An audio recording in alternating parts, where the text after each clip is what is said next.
For General Motors in the second quarter, earning $1.91 a share. The consensus estimate was for $1.85, with revenue coming in well above expectations. All right, we mentioned that Ford has reported earnings. What we can tell you right now is the shares are rising in after-hours trade because, like its rival General Motors, Ford raised its full-year forecast. Let's get on these Tesla earnings. So earnings beating estimates, Shauna, here by 10 cents. A new report from Edmunds reveals that new car purchases are becoming more out of reach for many shoppers. When it comes to the car market, we're in a bit of a strange situation.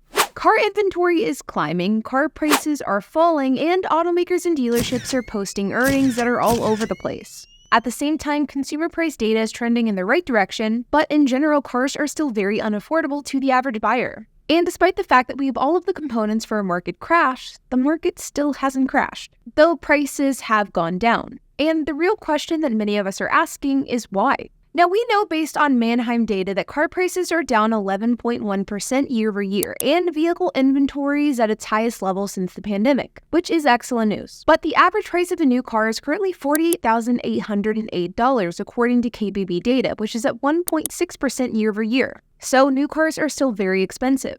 As for used cars, the average price of a used car is about $30,000, which is much better than what we were seeing a couple of years ago, but still significantly worse than pre-pandemic levels. At the same time, companies are reporting a mixed bag for their earnings for Q2. For many automakers, revenue and sales volume are up, but margin is way down. So automakers are bringing in a lot of money, they're selling a lot of cars, but they're making less money off of those cars that they're selling, which I guess depending on the lens that you look at that through could be a good or a bad thing. For example, Tesla's gross revenue grew 47% year over year, but their total gross profit only grew by 7% year over year. So while Tesla is selling a record number of vehicles, the amount that they're making off of these vehicles is going down. Stellantis, so the automaker behind Jeep, Dodge, Ram, Fiat, and more, they reported their earnings just recently, and unlike many other companies who report their earnings every quarter, Stellantis only reports theirs every 6 months. Stellantis held on to their margin for the most part, seeing their margin only decrease by 0.1% from 14.5% to 14.4%.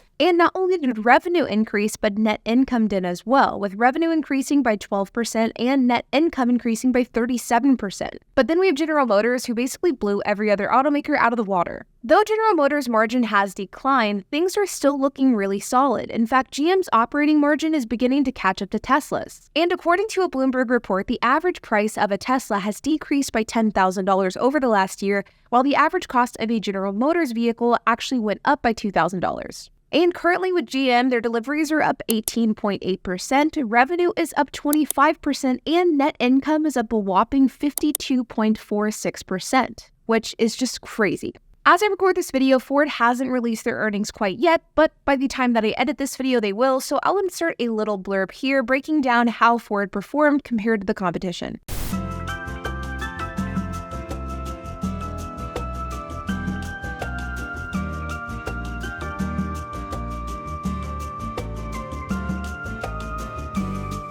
But keep in mind, all of this data revolves around new cars, not used ones. Because in order to get a good reflection as to how used cars are performing in the car market, we have to turn to dealership groups, not automakers. And the truth is, these dealership groups just simply aren't seeing the same numbers. For example, AutoNation revenue rose only 0.3% year over year, and their net income declined by 27.5%, while their margin decreased by 27.92%. Though admittedly, they did beat earnings expectations. Lithia Motors and other larger dealership groups saw revenue rise by 12%, but their net income fell by 11%. Asbury, another large group, saw revenue down 5.3%, and their net income was down 2.5%. And whenever we talk about the car market and what's behind these price trends that we're seeing, the increasing revenue paired with the decreasing income and margin, regardless of who you speak to, whether it's the CEO of a large auto manufacturer or a general manager of a regional dealership, you're going to basically get the exact same response and reasoning for these trends. And that's a change in market condition.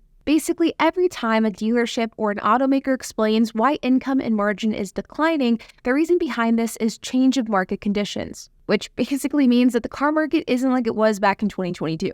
Automakers and dealerships are bringing in an astronomical amount of money, but there are obvious signs that the current car market is slowing down.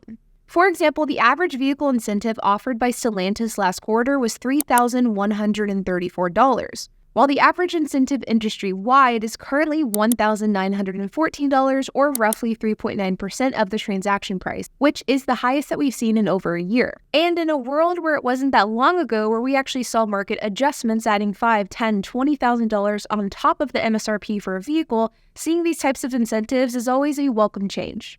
So there is no doubt that there is a decrease in demand for the car market. But I'm still not going to lie, this really isn't where I thought the car market would be given current market and economic conditions. And truthfully, I'm really surprised that people are still buying cars.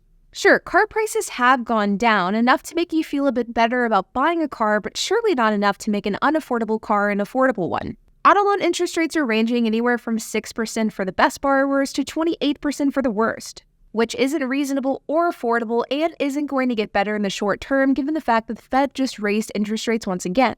The Federal Reserve raising interest rates by 1/4 percentage point in the unanimous vote that brings the new range to 5.25% to 5.5%. On top of that, the cost of living hasn't changed dramatically either. Houses are the most unaffordable they've been in history between interest rates and a high purchase price. A new study by Bankrate shows that Americans say they need to earn about $233,000 a year to feel secure about their finances, and yet people continue to buy cars.